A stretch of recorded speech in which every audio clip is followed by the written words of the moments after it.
Muy buenas tardes, bienvenidas y bienvenidos a todos y a todas quienes están presentes en directo, por Zoom, por Facebook y también por YouTube.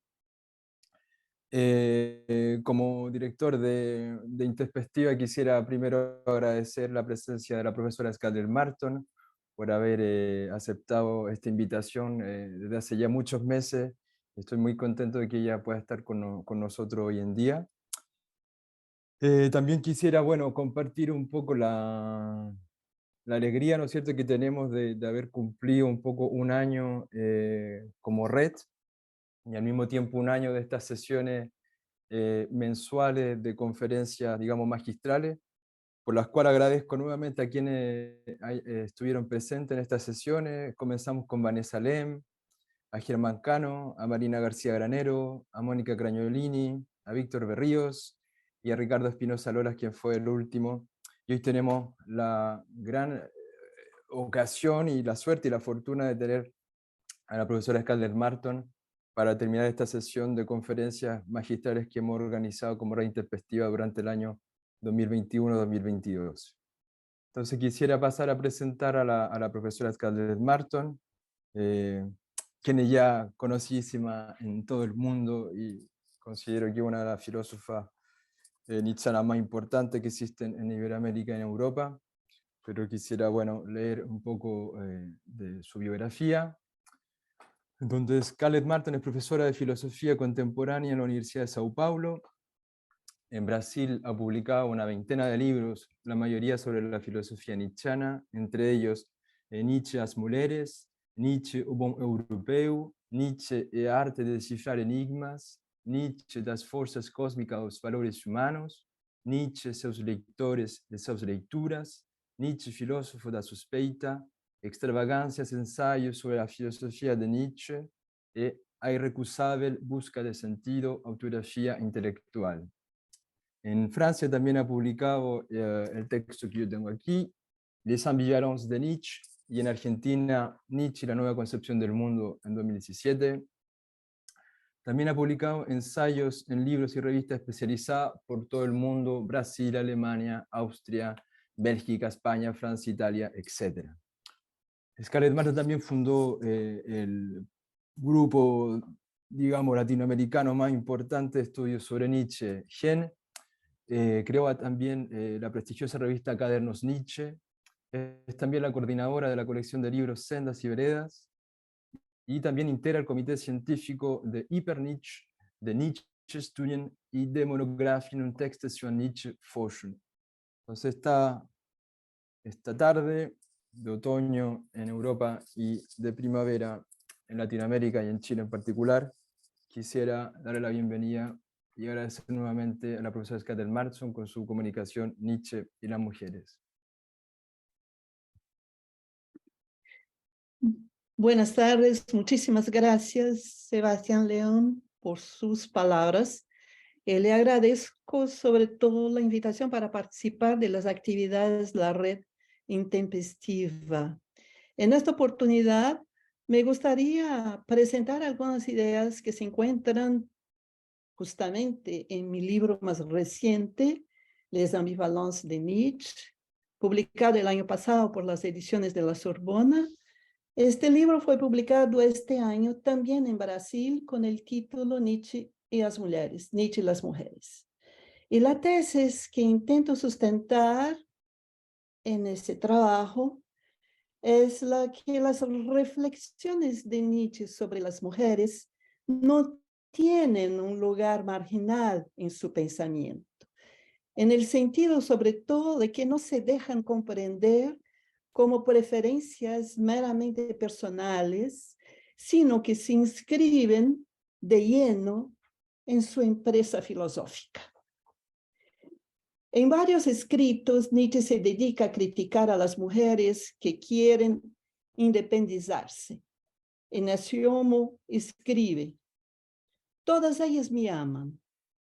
Y luego agrega: exceptuando las mujercitas malogradas, las emancipadas, que carecen de lo preciso para tener hijos.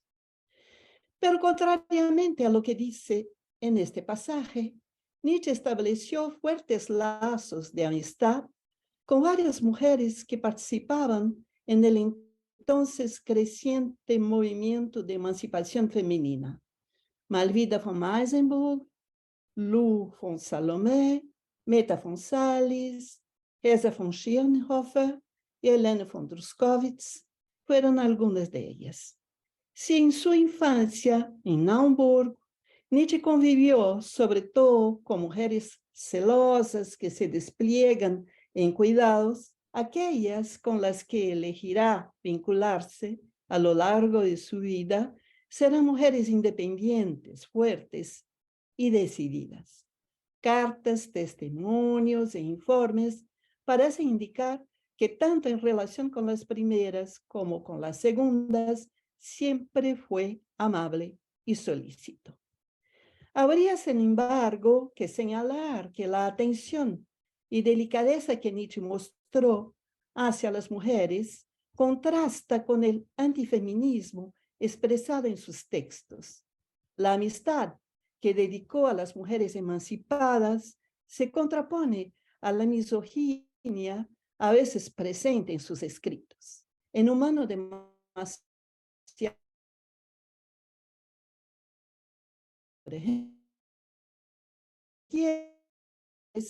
se siempre guiar por los sentimientos, cualquier causa, incluida la de la emancipación femenina. En el libro quinto de la Gaia Ciencia, considera necesaria una virilización de la Europa para enfrentar a la mujer, en sus palabras, que ha sido mimada por el cristianismo y el espíritu exaltado del siglo XVIII y más aún por las ideas modernas. En Así habló Zaratustra, al criticar a las mujeres que se masculinizan, exhorta a los hombres a dominarlas. En Más allá del bien y del mal, lucha frontalmente contra el movimiento de emancipación de la mujer, pues rechaza la idea de igualdad de derechos entre hombres y mujeres. Es cierto que en varias frentes Nietzsche se esfuerza por combatir la idea de igualdad. En el ensayo inédito sobre la verdad y la mentira en el sentido extramoral, deja claro que las palabras, cuando llegan a servir en innumerables experiencias similares a las que les dio origen, se convierten en conceptos, producidos igualando lo no igual y adecuándose a varios fenómenos. Los conceptos se muestran inapropiados e insuficientes para cada uno de ellos en particular. En la Gaia Ciencia busca mostrar que en los fundamentos en los que se basa la lógica hay una tendencia ilógica a tratar lo similar como igual. En Más allá del bien y del mal, insisten que los mecanicistas, al defender la existencia de leyes en la naturaleza, no hacen más que inclinarse ante el impulso democrático de los tiempos modernos. Por tanto, al investigar el proceso de formación de conceptos, al examinar la base de los procedimientos lógicos, al analizar la actitud de los hombres de ciencia, Nietzsche encuentra ocasiones favorables para atacar la idea de igualdad. Otras ocasiones las encuentra Nietzsche al tratar de la religión cristiana o del movimiento democrático. Entiende que la igualdad de los ciudadanos ante la ley, un eco de la igualdad de los hombres ante Dios, no es más que una fórmula forjada por quienes necesitan unir sus fuerzas para sobrevivir. Para preservar su propia existencia, el individuo más débil busca asociarse, viviendo de manera gregaria, espera enfrentarse a aquellos que más fuertes que él podrían amenazarlo. Por eso mismo, instituye modos de actuar y de pensar universalmente válidos, censura toda originalidad, desaprueba cualquier cambio. Promotor de la vida colectiva, si intentara vivir de otra manera, sucumbiría. Animal gregario exige ininterrumpidamente la victoria de cada uno sobre sí mismo. Creyendo verlo reinar en la Europa de su época, Nietzsche dice, cito, la doctrina de la igualdad, pero no hay ningún veneno más venenoso, pues parece predicada por la justicia misma cuando es el final de la justicia. Igualdad para los iguales, desigualdad. Eso sería el verdadero discurso de la justicia y lo que de ello se sigue, no igualar nunca lo que es desigual. Es pues como la imposición de lo uniforme, lo gregario que Nietzsche entiende la igualdad. Es como la supresión de las diferencias, la exclusión de las excepciones que él la concibe.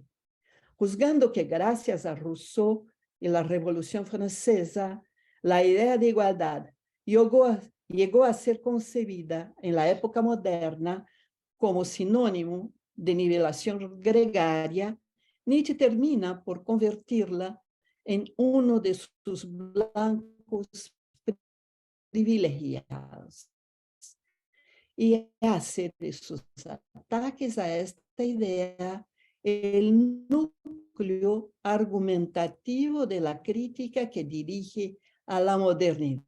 Desde la perspectiva nietzscheana como nivelación gregaria, el movimiento de emancipación de la mujer no hace más que mostrarse cómplice de una idea moderna. Analicemos con más detenimiento las posiciones de Nietzsche sobre este tema. Todo indica que al aplaudir la supresión de los derechos de las mujeres, Nietzsche defiende la sociedad patriarcal, consciente del proceso de dominación impuesto a las mujeres, parece aceptarlo. Conociendo su historia milenaria, parece estar de acuerdo con él. Examinar un pasaje de Más allá del bien y del mal puede aportar nuevos elementos a nuestra investigación.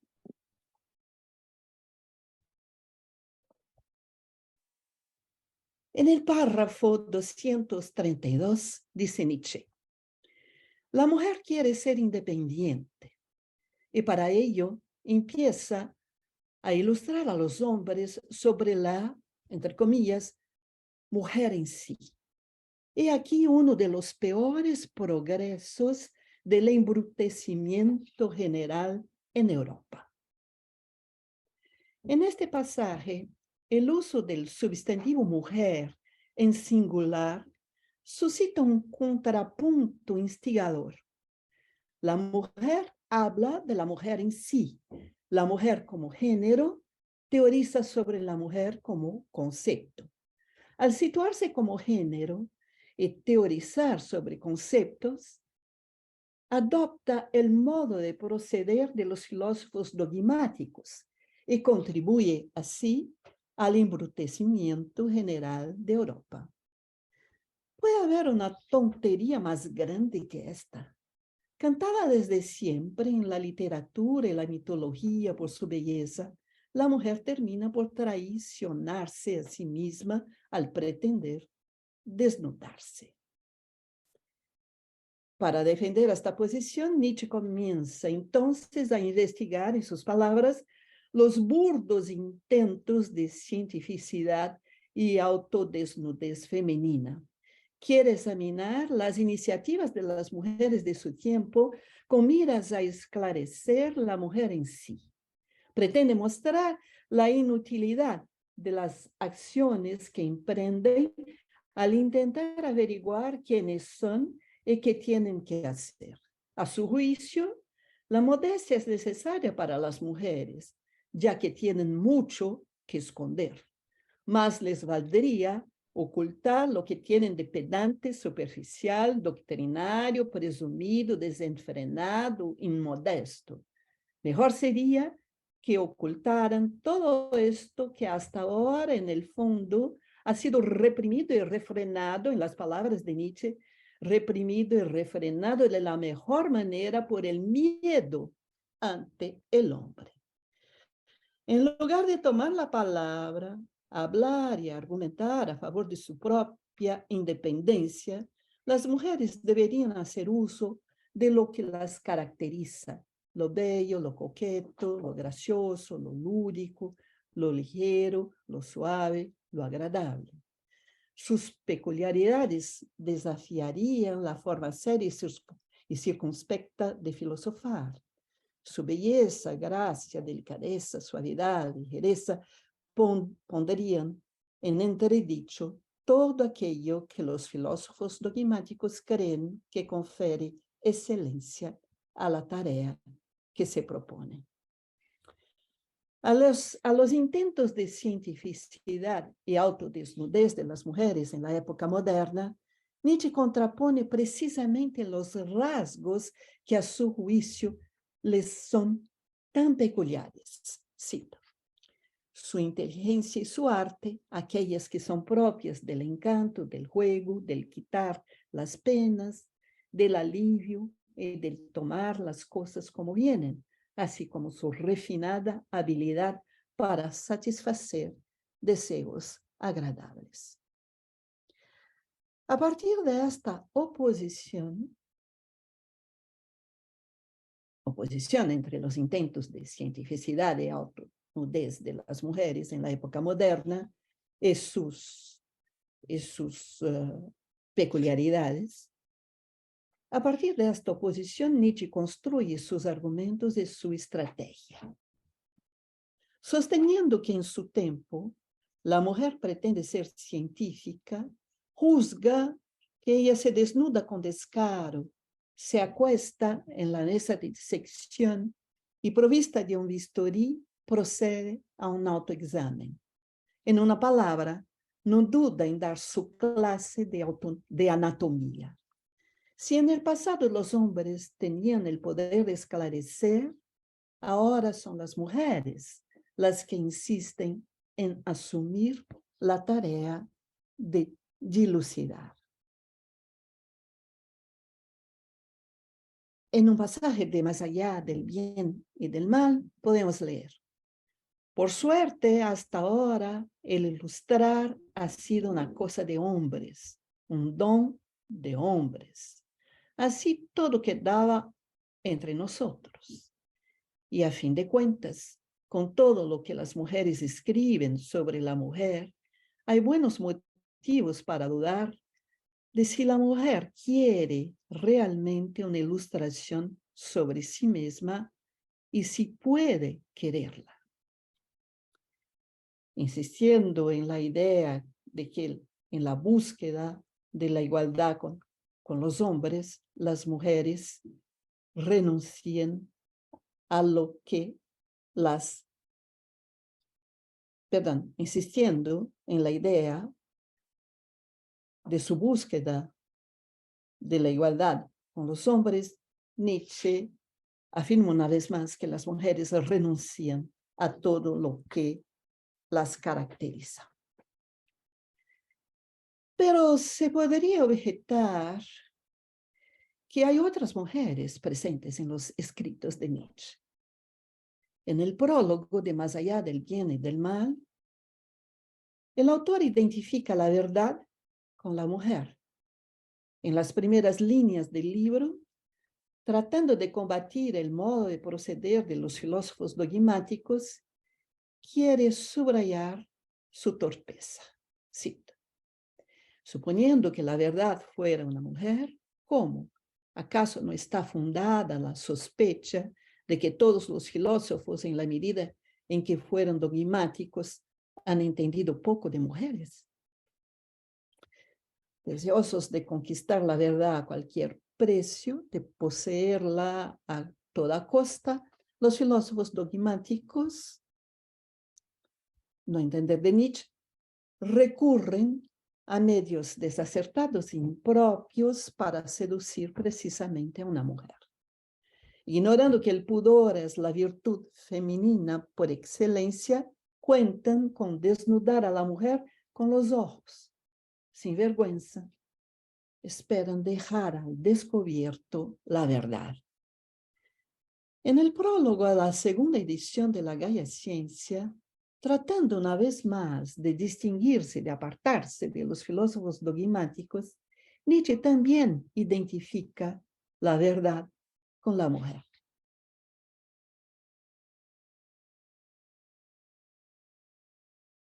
Ya no creemos que la verdad sigue siendo verdad si se le quita el velo. Hemos vivido demasiado para creerlo. Hoy es para nosotros una cuestión de decencia no querer ver todo en su desnudez, no querer estar presente en todo, no querer comprender es saber todo.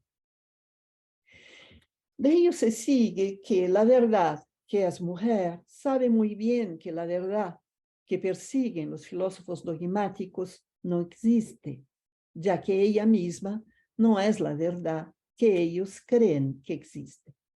En otras palabras, la verdad que es mujer percibe como una afrenta la verdad doctrinaria que los filósofos dogmáticos persiguen. Con sus ropajes y adornos llena de pudor, se pone fuera de alcance. Es muy posible que al criticar la filosofía dogmática, Nietzsche pretenda introducir otra concepción de verdad a través del mismo movimiento. Al identificar la verdad con la mujer, combate la verdad doctrinaria que persiguen los filósofos dogmáticos y al mismo tiempo exalta a la mujer que no consiente en entregarse a ellos.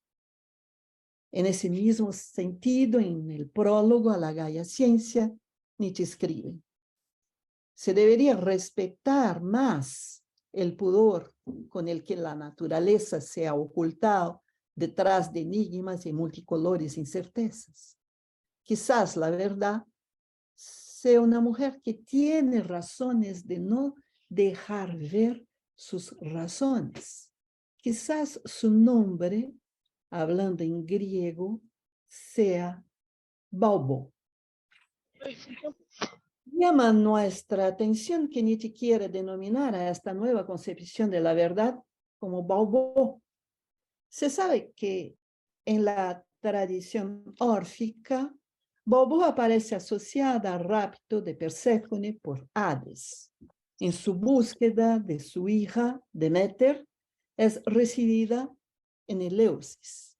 Inconsolable, rechaza los alimentos que le ofrecen. Con bromas y palabras obscenas, Baubo intenta convencerla de que rompa su duelo maternal. Como no tiene éxito, entonces levanta el peplo y muestra el sexo. Este gesto inesperado agrada a Deméter, quien finalmente acepta comer. El problema que se plantea ahora es el siguiente: ¿cómo entender que Nietzsche pretenda dar a la verdad, concebida en sus palabras como una mujer que tiene razones de no dejar ver sus razones, precisamente el nombre de Baubo, que no duda en mostrar su sexo? Ciertamente podríamos interpretar el gesto de Baubo en este episodio como una incitación a la actividad sexual, figura de la fertilidad en la mitología griega. Llama la atención sobre la importancia de las pasiones, los impulsos y los afectos. Baubo designaría una imagen de la mujer que estaría totalmente en la línea de la propia filosofía de Nietzsche, una imagen positiva de la mujer, pero de una mujer que nunca existió.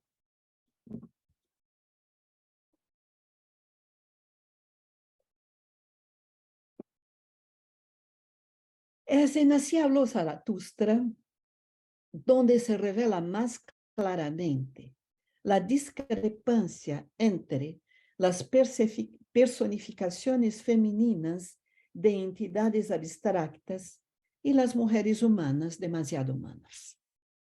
Es cierto que en este libro Nietzsche atribuye un lugar privilegiado a las mujeres. Más bien, las convierte en portavoces de sus propias ideas. Tanto es así que la sabiduría, la vida y la eternidad expresan las posiciones filosóficas de Nietzsche. De la sabiduría, Zaratustra se hace cómplice. Con la vida se pone a bailar. A la eternidad declara su amor. Explorar el modo en que Nietzsche caracteriza la sabiduría salvaje de Zaratustra seguramente aportará otros elementos para evaluar cómo concibe a la mujer. Como una leona, la sabiduría de Zaratustra es fuerte y temible. Como la vela de la barca que, movida por el viento, corre sobre el mar, es intrépida y valiente. Como el sol abrasador, es ardiente y arrebatadora. Además de recurrir a imágenes que evocan las fuerzas de la naturaleza, Nietzsche busca caracterizar la sabiduría de Zaratustra por contraste.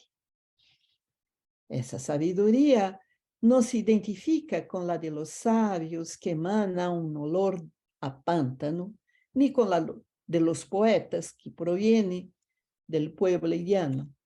Tampoco se confunde con la sabiduría nihilista que, surgiendo de las sombras nocturnas, predica que nada vale la pena, ni con la sabiduría gregaria que, propia de las almas cobardes, exige promesas y juramentos, ni siquiera con la sabiduría servil que, emanando de seres sumisos, todo lo soporta.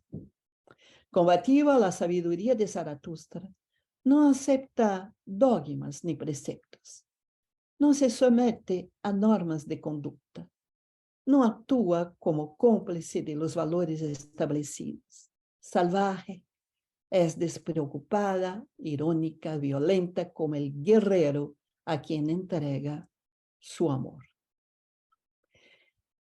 Es importante tener en cuenta que Nietzsche usa el adjetivo salvaje para calificar tanto la vida como la sabiduría de Zaratustra. En el capítulo La canción del baile, expresa claramente la idea de que ellas se parecen. Al denunciar la dificultad que tienen los hombres para ver la vida como es, la vida revela el antropocentrismo que se apodera de ellos.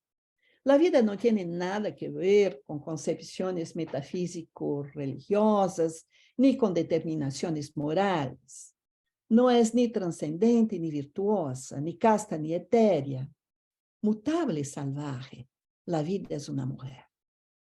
En el capítulo La otra canción del baile, la vida aparece como una mujer que hechiza, se escapa y reaparece. Atadora, envolvente, tentadora, no duda en apelar a su encanto. Seductora, nunca se rinde completamente. Cabe señalar aquí que las imágenes de mujeres que Nietzsche asocia con la vida y la sabiduría son bastante diferentes de las que asocia con mujeres humanas, demasiado humanas. Rebelde, la sabiduría de Zaratustra no se somete a valores establecidos. Hechicera, la vida esconde oro en su seno. En cambio, Nietzsche entiende que las mujeres humanas, demasiado humanas, sumisas, están destinadas a la procreación. Cuando se compara la forma con que el protagonista del libro ve a sus mujeres amadas por un lado y a las mujeres humanas demasiado humanas por el otro, es claro que las ambivalencias de Zaratustra no hacen más que resaltar las ambivalencias de Nietzsche.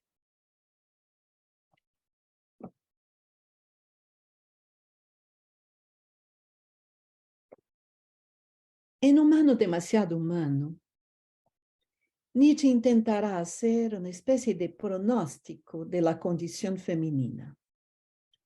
En un párrafo del capítulo la mujer y el niño, comienza planteando la idea de que con el tiempo, en los 3 o 4 países civilizados de Europa, la educación podrá hacer de las mujeres, en sus palabras, todo lo que se quiera, incluso convertirlas en hombres. De esta manera, las mujeres estarían en condiciones de adquirir todas las cualidades viriles. Frente a esta situación imaginaria, el problema que se plantearía se referiría principalmente al periodo de transición en el que, al obtener nuevas habilidades y nuevos talentos, las mujeres se entregarían a actitudes insensatas e injustas. No es casualidad que Nietzsche titule este párrafo de Humano demasiado humano, pero du Sturm und Drang de las mujeres.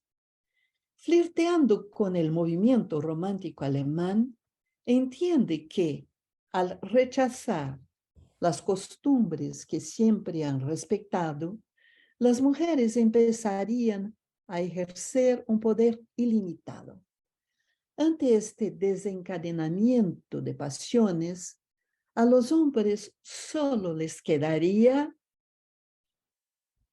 en las palabras de Nietzsche, la cólera por el hecho de que todas las artes y ciencias estén inundadas e encenegadas por un diletantismo inaudito, de que la filosofía sea asesinada por una charlatanería descabellada, de que la política sea más fantástica y partidista que nunca.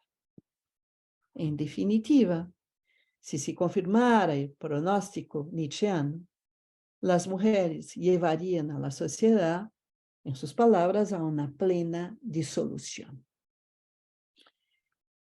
En escritos posteriores a Humano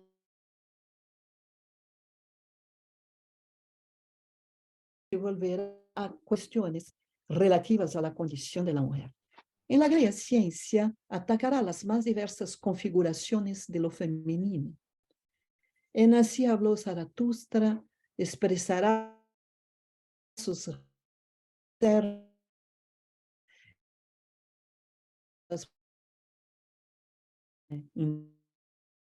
más allá en el crepúsculo de los ídolos peleará de frente con las que se dedican a la literatura. Pero en ningún momento dejará de atacar a las mujeres que escriben y publican textos sobre temas de filosofía y política. Esas son las que más le intrigan.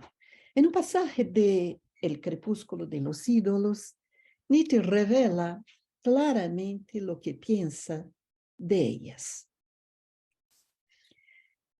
Este retrato es de una mágica belleza. La mujer literata, insatisfecha, excitada, yerma en el corazón y las entrañas, prestando oídos en todo momento con dolorosa curiosidad al imperativo que desde las profundidades de su organismo susurra: aute liberi, o hijos, o libros.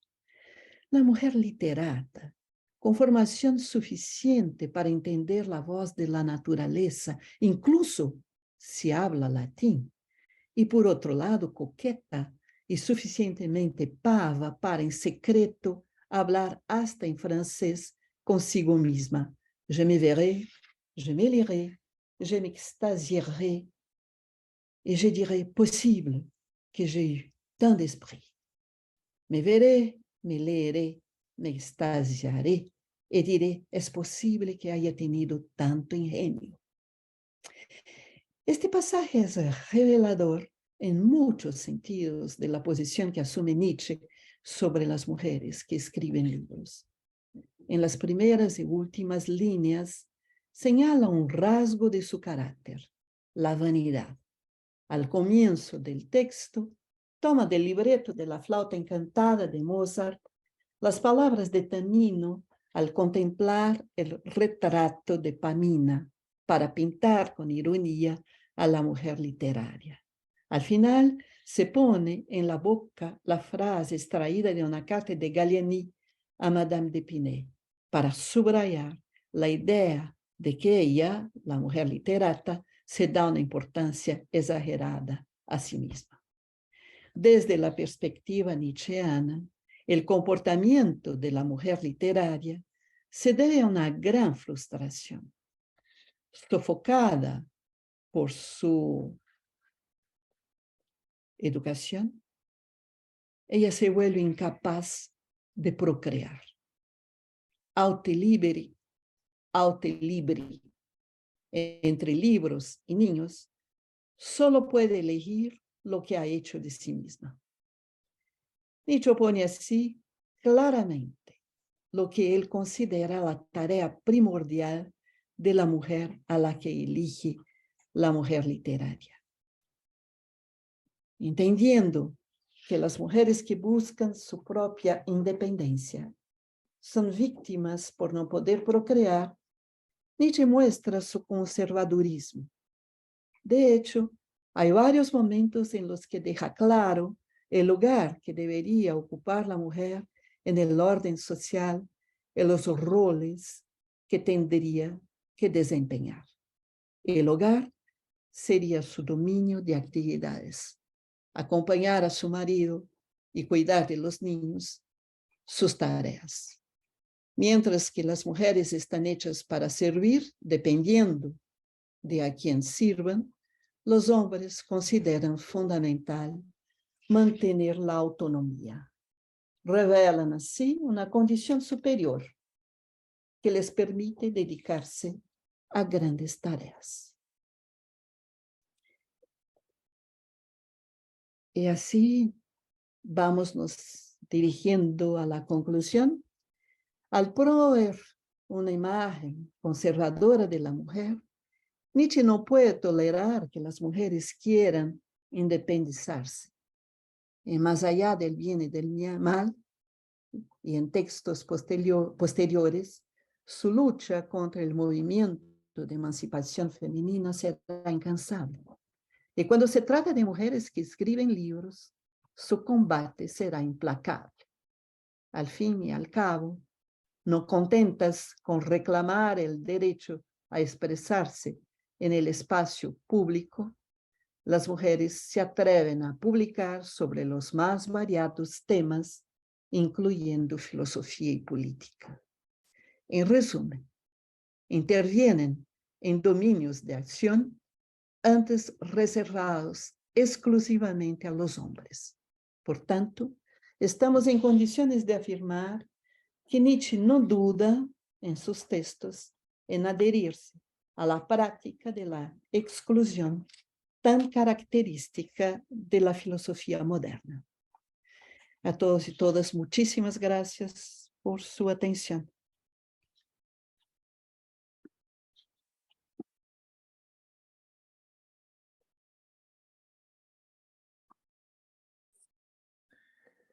Muchísimas gracias a usted, profesora Marton, por su excelente comunicación. Me llama mucho la atención de cómo pudo, de alguna forma, yo me leí el texto esta semana, y cómo de alguna forma pudo viajar por todo el texto y mostrar un poco los aspectos más importantes de él, y el cual texto que invito también a todas y a todos a leer.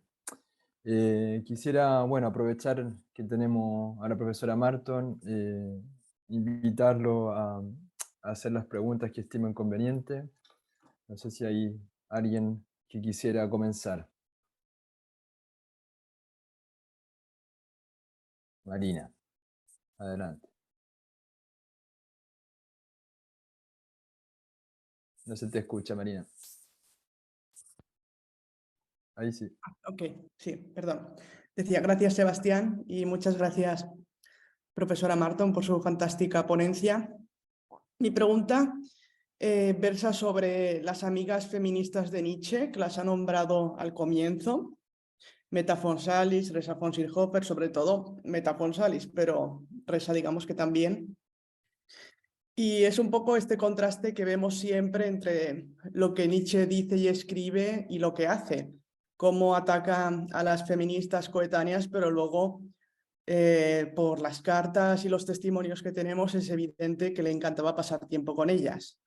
De hecho, las cartas con Reza se citan mucho porque son cartas filosóficas, no son cartas contándose la vida y milagros que hice la semana pasada, sino que son filosóficas. Y aún así, me parece que más allá de algunas contribuciones como la suya, o la de usted, quiero decir, o el libro de Carol Ditte, la relación entre Nietzsche y sus amigas feministas, creo que es un tema aún que queda mucho por trabajar. Entonces, ¿nos puede hablar un poco de cuál es su opinión y sus conclusiones de la relación de Nietzsche con sus amigas feministas? Gracias. Muchísimas gracias a usted por una cuestión tan importante y tan instigante. Bueno. En este trabajo que hice,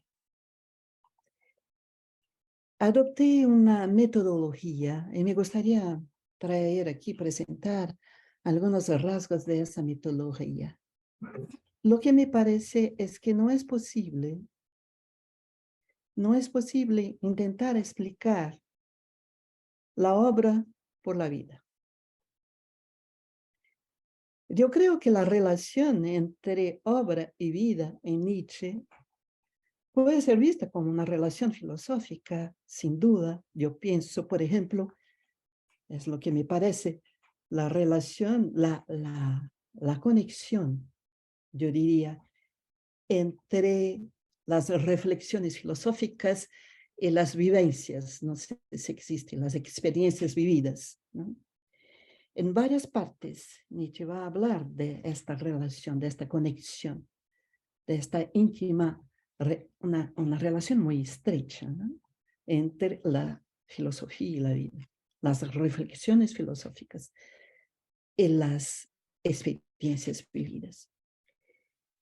Pero esas experiencias vividas tendrían que ser comprendidas, a mi juicio, desde el contexto de las configuraciones fisiopsicológicas. No se trata del individuo Nietzsche. Por ejemplo, en el prólogo del 5º libro de la Gaia Ciencia, Nietzsche dice: ¿qué nos interesa el señor Nietzsche, que ha recuperado la salud? Eso no nos importa. Por tanto, no es desde el punto de vista biográfico como nosotros entendemos, ¿no?, biografía, que se puede entender esta relación entre reflexiones filosóficas y experiencias vividas. Por eso me pareció que no sería muy apropiado intentar explicar los textos de Nietzsche sobre las mujeres a partir de sus relaciones con mujeres a lo largo de su vida, ¿no? Y en particular con las mujeres feministas, esas, por ejemplo, ¿no?, que están aquí. Porque un abordaje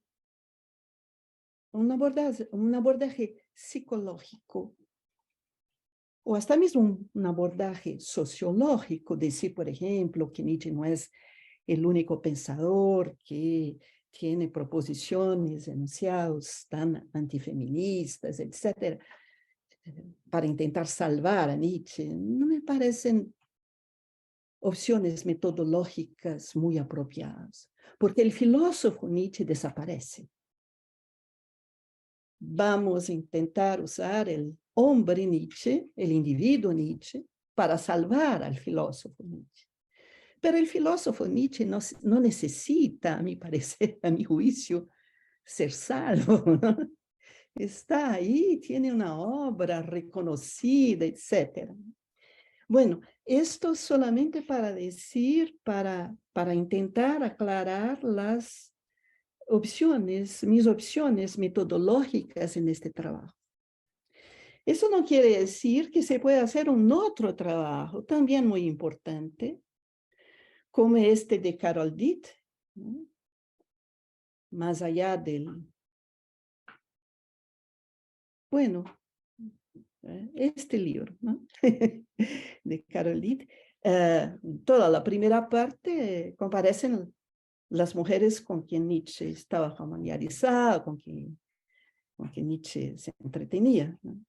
Eso me parece importante también, pero quizás a partir de una otra metodología, quizás a partir de la metodología, por ejemplo, utilizada por Jans, Carl Paul Jans, y antes de él, Daniela Levy, pero muy bien, después de Carl Paul Jans, yo creo que es un trabajo magnífico, ¿no?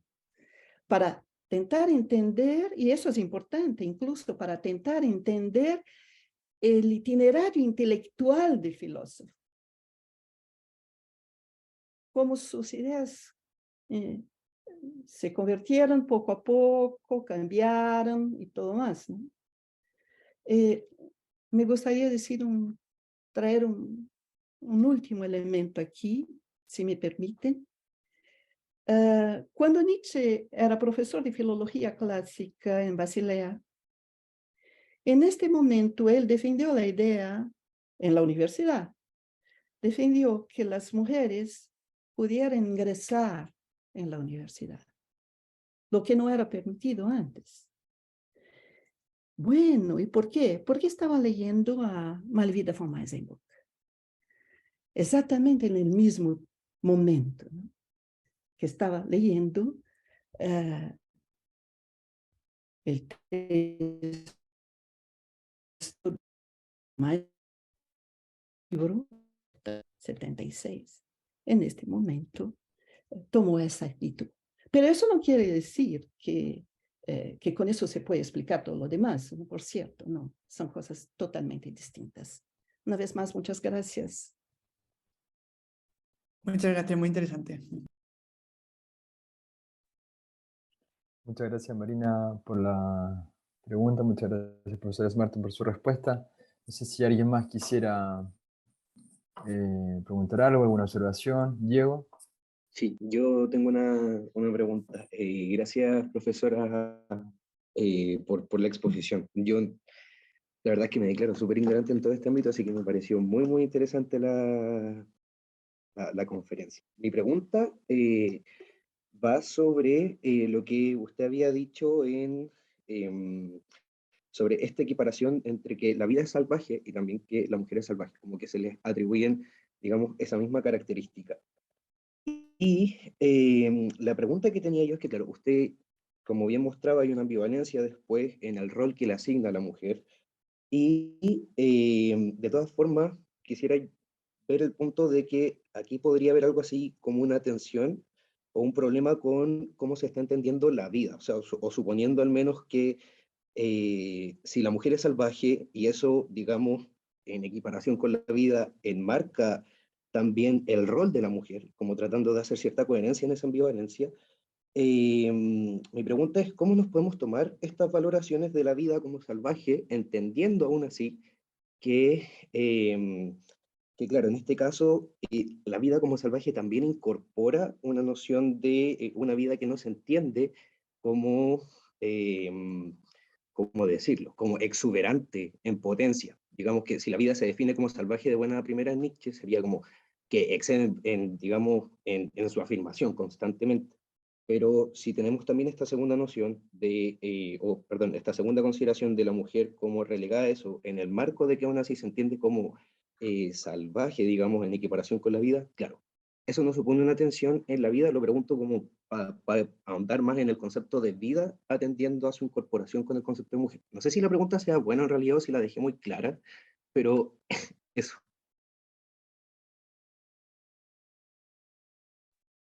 Muchas gracias, Diego, por su pregunta, bueno, yo tengo la impresión que sería necesario hablar en dos niveles distintos, ¿no?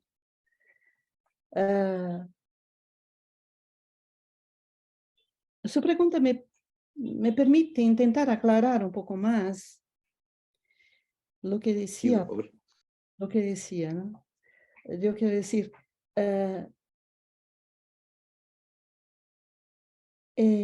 a partir de Así habló Zaratustra, Nietzsche va a presentar en sus textos una discrepancia. Les pido que me perdonen porque no estoy muy segura del castellano. Hace mucho tiempo que no hablo castellano. Estoy aquí exilada en Brasil, entonces con el portugués y por veces el francés con los colegas franceses o italiano, pero el castellano hace tiempo. Hace tiempo me hace falta. Entonces les pido que me disculpen porque hay palabras que no me vienen en castellano. Entonces, cuando no me vienen palabras en castellano, yo voy a decirlas en portugués. Y así nos vamos intentando nos entender. ¿De acuerdo? Muy bien. Entonces, yo quería decir que a partir de Así habló Zaratustra, hay una discrepancia, una diferencia abismal entre las personificaciones femeninas de entidades abstractas, como por ejemplo la vida, la sabiduría, la eternidad, y por otro lado las mujeres que existen efectivamente, que son humanas, demasiado humanas. Eso se ve en Zaratustra con muchísima clareza, y después también en el quinto libro, después también en los prefacios de 86. En el prefacio a Más allá del bien y del mal, y en el prefacio y en el quinto libro de la Gaia Ciencia, el prefacio a la segunda edición de la Gaia Ciencia. Bueno, las características que Nietzsche atribuye a estas personificaciones femeninas son, por supuesto, distintas de las características que Nietzsche atribuye a las mujeres humanas, demasiado más. Pero muy bien, esa identificación entre, no sé si exactamente una identificación, pero una asociación, una relación estrecha entre la vida y la sabiduría de Zaratustra. Las dos, la sabiduría de Zaratustra y la vida, ella misma, calificadas como salvajes. En Así habló Zaratustra aparece por la primera vez en la obra publicada de Nietzsche, la concepción de voluntad de potencia. Wille zur Macht. Aparece por la primera vez en el primer libro de Así habló Zaratustra, después va a aparecer otra vez en el segundo libro de la superación de sí, y ahí con toda clareza. Y la voluntad ¿cómo se dice? Voluntad de poder, pero en portugués no es voluntad de poder, es voluntad de potencia, porque nosotros establecemos una distinción entre poder y potencia, pero bueno, que sea la voluntad de poder. Lo que es la voluntad de poder es un impulso en ir siempre más adelante, siempre más adelante. No tiene ningún carácter teleológico. Ir siempre más adelante, no para realizar una finalidad, para atingir un objetivo, no. Desde este punto de vista no hay límites para el ejercicio de la voluntad de poder. No hay límites. En esos dos textos, y sobre todo en el segundo libro de Así habló Zaratustra, encontramos una identificación muy clara. Vida es voluntad de poder. Si vida es voluntad de poder, se puede entender quizás que la vida sea salvaje. Es salvaje porque no tiene que respetar límites. A comenzar por ahí, ¿no? No tiene que someterse a un nomos, a una ley. Y no busca tampoco un telos, una finalidad. Es puro ejercerse, virgen. Es un puro ejercerse. Salvaje. Pero el problema que se plantea es este. Si vida y sabiduría, la sabiduría de Zaratustra,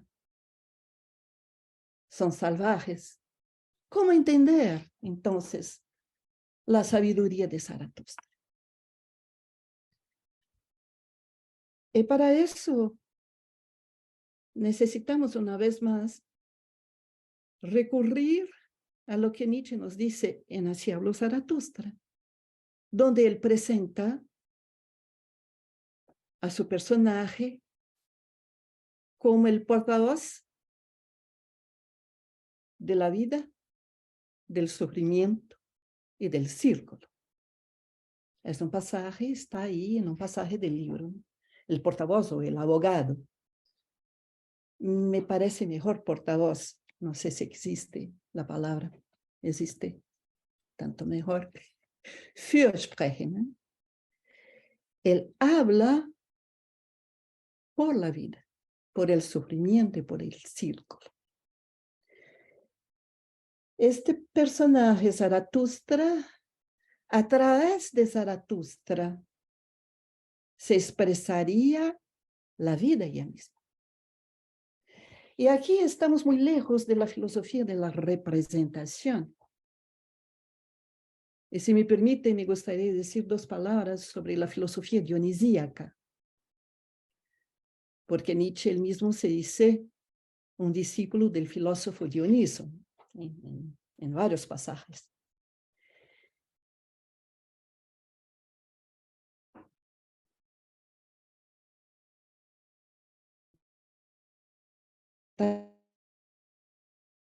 Dionisíaca viene a traducir el mundo, viene a expresar el mundo. No se trata de representar el mundo, porque cuando se habla de representación hay una distinción muy clara entre el sujeto que conoce y el objeto que se da a conocer. Aquí no se tiene más eso, ¿no? Todo está íntimamente relacionado. Y por esa razón es posible decir que tanto la vida cuanto la sabiduría de Zaratustra son salvajes. No sé si está suficientemente claro. ¿Está bien? Bueno, gracias una vez más. Gracias, profe. Bueno, muchas gracias, profesora Marton. Creo que tengo una pregunta de Rodrigo y luego de Nicolás. ¿Les parece bien? Rodrigo Pérez. No sé si hay una pregunta o algo. Ah, ¿puedo hablar? Sí. Sí, claro. ¿Se escucha bien? Sí. Sí, era más que nada un comentario, decir que Fürsprecher puede quedar como defensor más que como abogado, que suena como más coloquial que como lo había mencionado, pero no sé si la profesora Marton está de acuerdo, eso quería saber. Sí, gracias, Rodrigo. Yo diría, para mi interpretación, fuera más interesante decir portavoz. Porque a través, por medio de Zaratustra, la vida va a hablar. Por medio de Zaratustra, el eterno retorno, ¿no?, de todas las cosas, porque el círculo es y está ahí para designar el eterno retorno de lo mismo, se presentará. Y por el medio de Zaratustra también el sufrimiento, entendiendo que el sufrimiento es una parte integrante de la existencia ella misma. Gracias. Bueno, Nicolás, te cedo la palabra. Perfecto. Muchas gracias, profe, por su presentación. Fue genial. Y tengo una pregunta relativa a investigaciones contemporáneas. Quisiera saber su opinión porque usted hizo un gesto que me pareció muy interesante.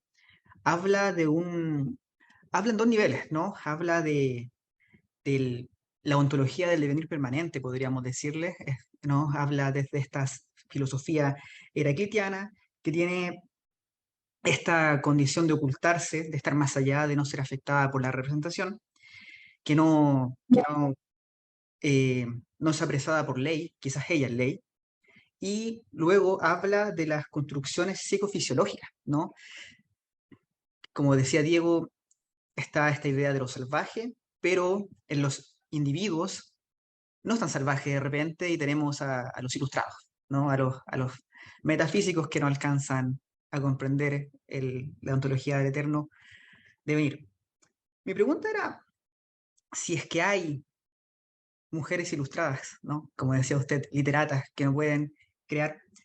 ¿Qué opina usted o qué lectura tiene usted de estas lecturas posthumanistas que se relacionan con Nietzsche, en la medida en que también uno podría configurar o leer estas lecturas posthumanistas como muy humanistas, ¿no? Como un intento de llevar la ilustración a lo máximo, ¿no? Esa es mi pregunta. Muchas gracias.